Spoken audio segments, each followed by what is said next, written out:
మాజీ సీఎం జగన్ పై పూతలపట్టు ఎమ్మెల్యే కలికిరి మోహన్ మండిపడ్డారు. జగన్ కాంట్రాక్టర్లను బెదిరించడం సరైనది కాదని అన్నారు. జగన్ వీధి రౌడీలాగా మాట్లాడుతున్నాడని విమర్శించారు. జగన్ పగటి కలలు మానుకోవాలని హెచ్చరించారు.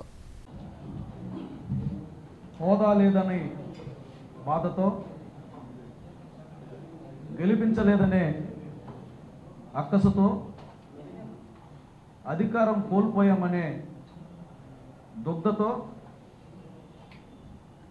మాజీ ముఖ్యమంత్రి జగన్మోహన్ రెడ్డి చేస్తున్నటువంటి వ్యాఖ్యలు చూస్తుంటే సభ్య సమాజం తలదించుకుంటోంది. మీరు ప్రజలలో ప్రజానాయకుడిగా ఉన్నారా, లేకపోతే ముఠా నాయకుడిగా ఉన్నారా? ముఠా నాయకుడు మాట్లాడే మాటలు మీరు మాట్లాడుతున్నారు. రౌడీలు గూండాలు మాట్లాడే మాటలు మీరు మాట్లాడుతున్నారు. మీరు కాంట్రాక్టర్లను బెదిరించిన తీరు చూస్తే ఖచ్చితంగా వారి మీద కేసు నమోదు చేయాలి. ప్రజాస్వామ్యయుతంగా ప్రభుత్వం విడుదల చేసినటువంటి నోటిఫికేషన్లో టెండర్లలో పాల్గొనొద్దు, పాల్గొంటే అంతు చూస్తామని బెదిరించడం బహుశా ఈ భారతదేశంలో ఏ రాష్ట్రంలో కూడా జరగదు. అంతెందుకు ఏ దేశంలో కూడా ఇంత పబ్లిక్గా బెదిరించడాన్ని ప్రజాస్వామ్యం కాదు, అధ్యక్ష పాలన ఉన్నా, ఆఖరికి రాచరిక పాలన ఉన్నా కూడా సాగదు. ఎంత దుర్మార్గంగా మీరు మాట్లాడారు. మా వాళ్ళు రోడ్డు ఎక్కుతారు, అవసరమైతే అక్కడక్కడ నేను కూడా వచ్చి పాల్గొంటాను అన్నారు. దేనికోసం పాల్గొనాలి?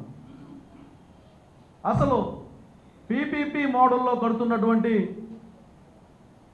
ప్రభుత్వం చేస్తున్నటువంటి ఆలోచనకు సంబంధించినటువంటి ప్రాథమికమైనటువంటి అవగాహన మీకుందా?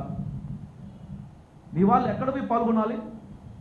మీరిచ్చిన మెడికల్ కాలేజీల సంబంధించినటువంటి పునాదులు కూడా లేవన్నటువంటి అక్కడ పోయి మాట్లాడతారా?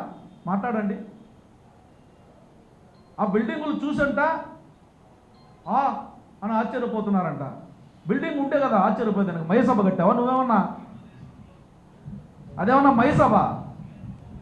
ఎక్కడుంది బిల్డింగ్? బిల్డింగ్లు, కాలేజీలు, బిల్డింగ్లు ఎక్కడున్నాయి?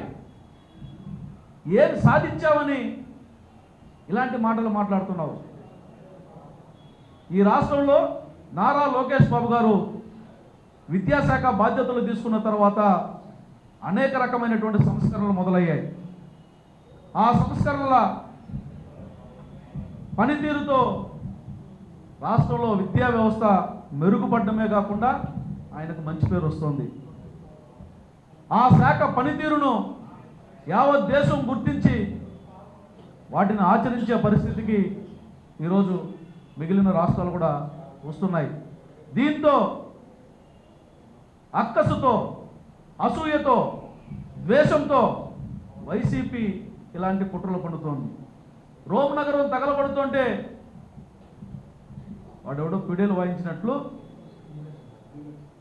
ఆయన పేరు మన అందరికీ చెప్పడం, ఈయన చక్రవర్తి కాదు కదా,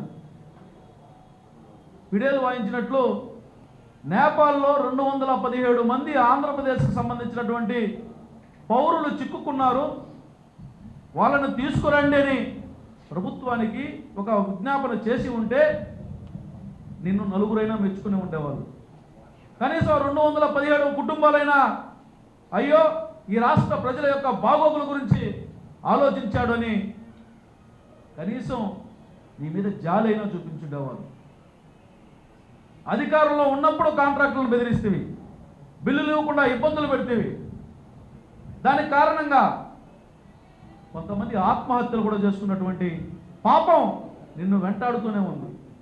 మళ్ళీ అధికారంలో కోల్పోయిన తర్వాత కనంలో కుంటోడు నేను లేస్తే మంచోడు కాదన్నట్టుగా నువ్వు మళ్ళీ నేను వస్తే మంచోడు కాదు, నువ్వు మంచోడు కాదనగా దించేసింది. నేను మళ్ళీ వస్తే మంచోడు కాదు, మీ పీకలు కట్ చేస్తా, తోకలు కట్ చేస్తా, మీకు కాంట్రాక్టులు రద్దు చేస్తా అంటే నువ్వు అట్లాంటివి చేసేవరే దించేశారు. ఇంక మళ్ళీ ఎందుకు వస్తారు తెలుసుకుంటారు? ప్రజలేమన్నా అమాయకులా? నువ్వు దుర్మార్గుడు అనే, నువ్వు రాక్షసుడు అనే, నువ్వు లాక్కుంటావనే, పీక్కుంటావనే ధ్వంసం చేస్తామనే నిన్ను దించి తరివేశారు. మళ్ళీ నేను వస్తే అదే పని చేస్తానంటే నిన్ను రానిచ్చేది ఎవరబ్బా? ఒక బాధ్యతాయుతమైనటువంటి ప్రజాప్రతినిధి ఏం చేస్తారన్నది లోకేష్ బాబు గారిని చూసి నేర్చుకో. ఈరోజు 217 మందిని నేపాల్లో ఉన్నటువంటి 3 ప్రధానమైనటువంటి ప్రాంతాల నుంచి ప్రత్యేకమైనటువంటి విమానాలు ఏర్పాటు చేసి ఎవరికి ఏ రకమైనటువంటి ఇబ్బంది కలగకుండా వారి ప్రాణానికి మానానికి ఏ రకమైనటువంటి ఇబ్బంది కలగకుండా సురక్షితంగా వారి ఇళ్లకు చేరుస్తున్నారే, ఇది పరిపాలన, ఇది నాయకత్వం, ఇది ప్రజలను కాపాడే తీరు. దాన్ని వదిలేసి 24 గంటలు కట్టడాలు కూల్చడాలు, మళ్ళా మేము వస్తే మెడికల్ కాలేజీ కూల్చేస్తామని చెప్పి మీరు ఇండైరెక్ట్గా బెదిరిస్తున్నారు. ఆ రోజు మీరు అధికారంలోకి వస్తానే ఏం చేశారు? ప్రజా రాజధాని అమరావతి